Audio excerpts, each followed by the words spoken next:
사장들이 얼마 정도 벌어가? 내가 아까 얘기한 비싼 차 끌고 다닌다 하는 그런 애들이 바로 그 가게 애들이었어.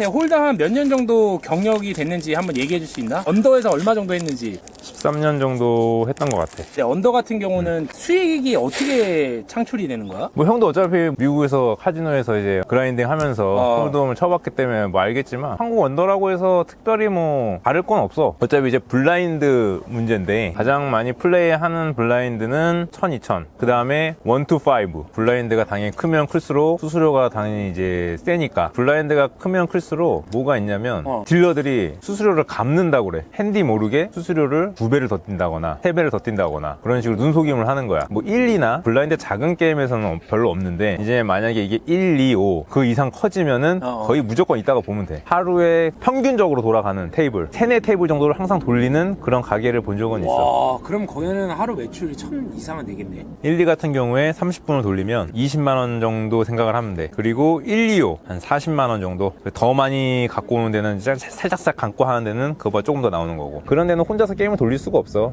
밑에 애들이 많아야 돼. 여러 명의 이제 또 맞춰주는 사람들도 있고. 그걸 관계자라고 하지. 딜러분들이 굉장히 여성분들이 많이 인볼브가 되고 막 거기서 일을 많이 하시잖아. 그 여성분들 돈 얼마 정도 벌어가는 거야? 지금처럼 이렇게 대중화가 되기 전에는 홀덤이라는 것도 숨어서 쳤단 말이야. 10년에서 15년 전. 딜러들이 많이 없었어 그때는. 그 당시에 딜러들은 30분에 7만 원, 8만 원도 받아갔다고 알고 있어 내가. 근데 그때는 대신에 게임이 큰 게임이지. 요즘 딜러들은 어느 정도 평준화가 됐어. 이것도 3.5에서 한 4 정도. 조금 이제 후달리는 애들은 3이면 3만 원. 1시간에? 30분에. 아, 30분에 3만 원? 2만대 딜러비는 아마 펍 같은데 아니면은 찾기 어려울 거야. 자, 이쁜 여자 딜러가 열심히 일한다. 한 달에 한 1000만 원 정도 가져간다 보면 돼. 우리나라 같은 경우에 언더는 가게가 너무 많아져서 서로 경쟁이란 말이지. 핸디들을 끌어모으고 자기들이 이제 게임을 맞출 수 있는 어떤 경쟁 구도를 만들기 위해서는 핸디들한테 줘야 돼. 페이백 같은 약간 느낌이지.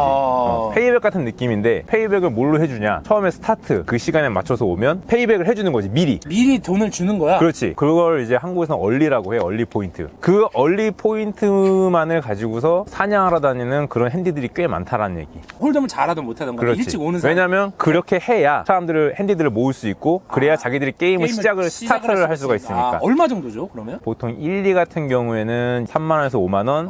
그거보다 조금 더 블라인드가 센 게임은 뭐 10만 원까지도. 스타트 멤버로 최대한 오래 끄는 게 걔네들한테는 좋은 건데 왜냐면 거기서 이제 사람이 빠지면 자기들이 계속 후속타라고 하면 이제 사람이 빠졌을 때 계속 충원해 줄 수 있는 그런 핸디들이 있어야 되는데 사실 핸디를 많이 갖고 있지 않는 가게에서는 사실 그런 점이 굉장히 어렵거든. 그러니까 만약에 내가 땄어. 보통 일반적으로 3시간에서 4시간을 매너 타임으로 시간으로 규정을 하고 있지. 1, 2 같은 경우는 3시간이 많이 추세고 1, 2, 5 정도 올라가면 아마 3시간이 아니고 한 4시간 정도가 많을 거야. 형도 쳐봐서 알겠지만 홀덤이라는 게 결국에 승률로 가는 거 아니야. 그치. 내가 10판 중에 9판 뭐 이렇게 이겨버리면 그러면은 어차피 수익이 날 수밖에 없는 구조기 때문에. 맞아. 언더에서 그것도 한국 언더에서 이 바가바가 이렇게 많은 언더에서 심해? 언더에서도 심해? 컵보다는 덜 하지만 한국 사람들 성향이 특히 이제 아시아 사람들이 내가 봤을 때 뭐가 있냐면 한 번 이제 이게 틸트가 오기 시작하면은 그 다음부터는 5기로 돈을 집어넣는단 말이야. 캐시 언더에서도 마찬가지로 만약 자기가 한번 엎어졌어. 메꾸려면 어쨌든 간에 그만큼을 복구를 하려면 그만큼의 승부를 또 봐야 되는데 홀덤이라는 게 사실 뭐 확률 게임이고 언제나 좋은 핸드가 들어오는 게 아니잖아. 에어라인 같은 경우에 뭐 다 아시겠지만 220번 받아야 한 번 나오는 카드고 걔네들이 메꿀 수 있는 길은 하나밖에 없어. 수디 카드가 나오거나 뒷발차기로 가야 되는데 플러시가 생각보다 뭐 만들어지기가 굉장히 어려운 조건인데도 불구하고 메이드가 굉장히 어려운데도 불구하고 그리고 뭐 아무리 1, 2 블라인드라고 해도 바이잉 금액이 50 정도는 일단 갖고 들어가야 내 생각에는 스택을 좀 컨트롤하면서 싸울 수 있는 운영 게임이 됐거든. 근데 이제 그렇지 않은 사람들은 뭐 20 이렇게 바인해서 한번 쫄스택으로 찍어 먹으려고 하는 그런 성향이 있구나. 언더 같은 경우에는 하루에 만약에 잃으면 한 얼마 정도도 잃을 수 있는 거야? 게임을 같이 치면서 잃었던 사람을 본 게 하루도 아니지 24시간도 아니지 사실 그 어떻게 보면 뭐 8시간 9시간 요 정도 쳐가지고 1000만 원 이상 있는 사람들도 봤어. 한국 같은 경우도 뭐 경찰들이 많이 오겠지만 미국에서도 사건 사고가 많이 일어나거든. 뉴욕에 정말 넘버원 언더그라운드 경기가 있었어. 그게 이름이 뭐냐면 스트레럴. 이건 진짜 미국에서 뉴욕 경기 언더그라운드 포커하는 사람들은 모를 수가 없는 경기장이야.